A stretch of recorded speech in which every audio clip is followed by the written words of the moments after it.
Many of us have felt that there's been a real national emergency ever since the wall became a priority item. Well, protesters against President Donald Trump's national emergency declaration took place across the U.S. today and also right here in Spokane. Thanks for joining us, everyone. I'm Jane McCarthy. Welcome, everyone. I'm Mark Hanrahan. Demonstrators in Spokane gathered downtown to join in the nationwide protest. Many feel funding for a border wall simply is not a national emergency. KREM 2's Amanda Rowley brings us more now. Protesters met at the Lincoln statue on Spokane Falls Boulevard and Main. Then they made their way stretching across the Monroe Street Bridge. Now, the location is symbolic for President's Day, and organizers say making the trek across the bridge is also symbolic to their message of wanting to build bridges. When we have to build walls instead of bridges and have wars instead of efforts at peace and reconciliation, that's an emergency. Some protesters suggested other issues they believe should be considered national emergencies instead. I think we need to focus on real emergencies and crises that we have. One way, I think, is to better honor our veterans and their caregivers.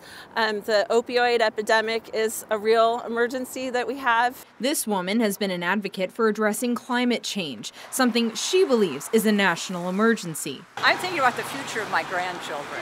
Kick him out! 1, 2, 3! President Trump declared a national emergency Friday to access money for his proposed border wall. He signed a spending package to avoid another government shutdown, but it did not include all of the funding he wanted. Wasteful spending on a border wall won't help that it misrepresents the people's money. I'm hoping maybe being out here is going to make some sort of difference. You know, I mean, I'm just one person, but in a group, we make a bigger impact. Amanda Rowley, KREM 2 News.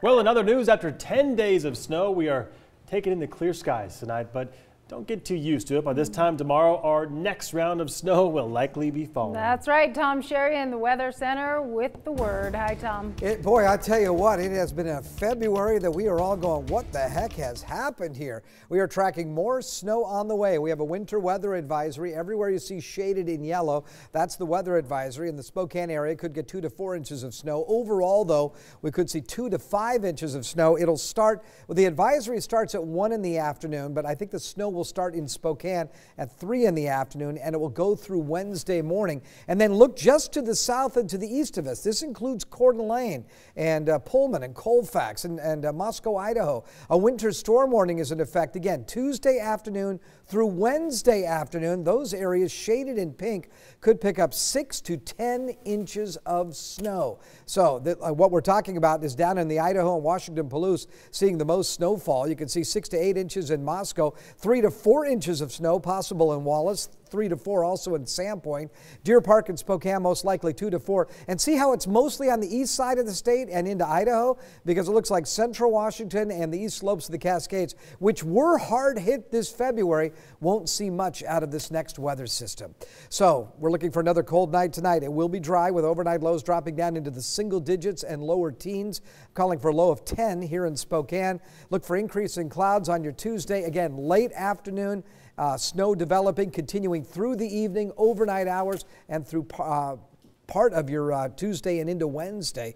We're looking for a high of 33 on Saturday with more snow Saturday. Sunday, lingering snow showers, not as much. We'll look for a daytime high of 32. I'll run that future tracker computer model for you coming up in a few minutes. I'll show you when the snow starts, where it falls, and when it will stop. We'll do that in just a couple. Sounds good, Tom. Thank you. A firefighter was injured in a fire that caused extensive damage to a Spokane Valley business last night. It happened at Rada Paint near Sprague and South Bradley Road. Authorities say a driver saw smoke coming from the southwest corner of the building. There were no employees inside the building at the time of the fire. Firefighters say paint fumes made it dangerous for crews to go inside and put out the hot spots.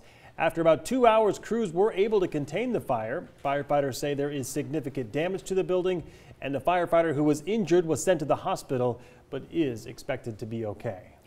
Washington State health experts say there are no new confirmed cases of measles. The number of confirmed cases in Clark County remains at 61.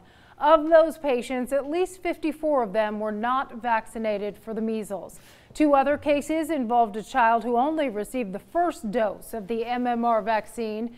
And as for the other 5 cases, the health officials say they could not verify whether the patients were vaccinated. A majority of the cases are kids between 1 and 10 years old. That's like your worst nightmare when you're on the ski lift. Well, a bit of a scare at 49 degrees north in Chewelah. On Saturday, a couple of skiers had just sat down on lift 1 when the chair detached from the cable. The skiers were not hurt. A couple of viewers captured the video of the aftermath and posted it on Facebook. A spokesperson for the resort says what happened was, quote, a fluke. And he says there's nothing to be concerned about. We'll hear from the skiers who witnessed it, and we'll hear more from the resort coming up on KREM 2 News at 6 tonight. For this next story, we'd love to hear from you. Grab your phone or tablet and go to krem.com/vote or hit the Vote Now tab on your KREM 2 app. If you have federal student debt, a new proposal headed through the Senate could mean 10% of your paycheck is automatically withdrawn every month. A Tennessee senator says he wants to simplify the way graduates pay off their federal student loans and, as a result, tackle the growing student debt problem in our country. Right now, nearly 40 million Americans owe a collective $1.5 trillion. Experts say that number is expected to grow to $2 trillion by 2022 if we continue down the same path. The new proposal changes the way graduates can repay their federal student loans in 2 ways. Students structure an automatic repayment plan based off their income, or graduates set up a 10-year fixed payment plan similar to a mortgage. And with either option, the payment would be automatically deducted from your paycheck. As the proposal currently stands, if a graduate stops earning income for a period of time, they don't have to make those payments, and it will not negatively impact their credit. If all goes according to plan, it could be law by the end of 2019. So we asked what you thought about this proposal, and so far right now about 60%, 59 or 60% saying no, the other 41% saying yes. We'll keep you posted. Well, have you heard the term sharenting? And are you guilty of it? Yeah, many parents love to post about their children on social media, but how much is too much? Marcella Lee explores the dangers of sharenting. Hey everyone, here's a question for all you parents out there. Have you ever thought to ask your children permission to post their photos or videos online? I'm doing this as I'm sitting in my office with my kids' photos behind me.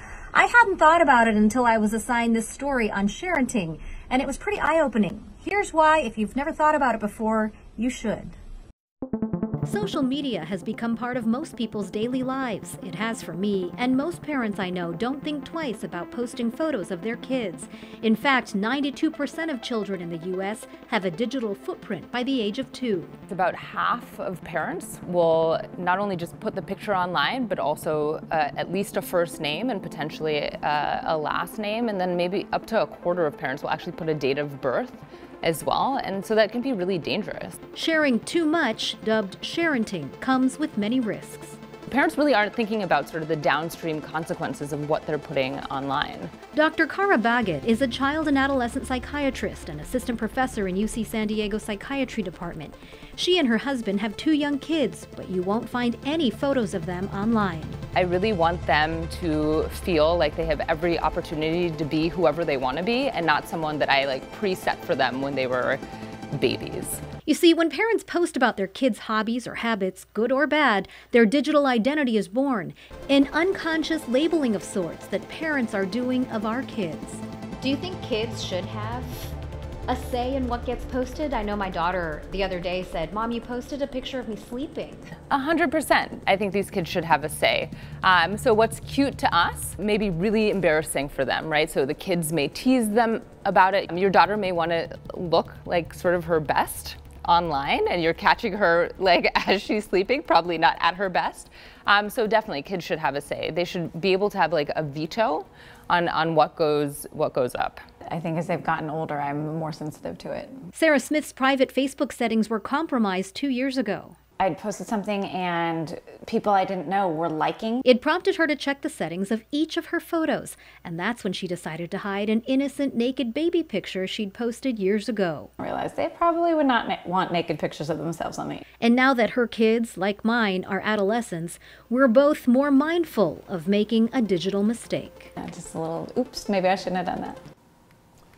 Interesting. Yeah, it's a bit of a balancing act, right? You don't want to overshare too much stuff, but you know, it's fun to post pictures of your kids, especially when you're proud of them, right? Right, but we're talking about the identity problem here. Right. So again, experts say it could also put your kids at greater risk of identity theft if you're sharing their full name and their birthday online. Yeah, certainly some stuff to think about.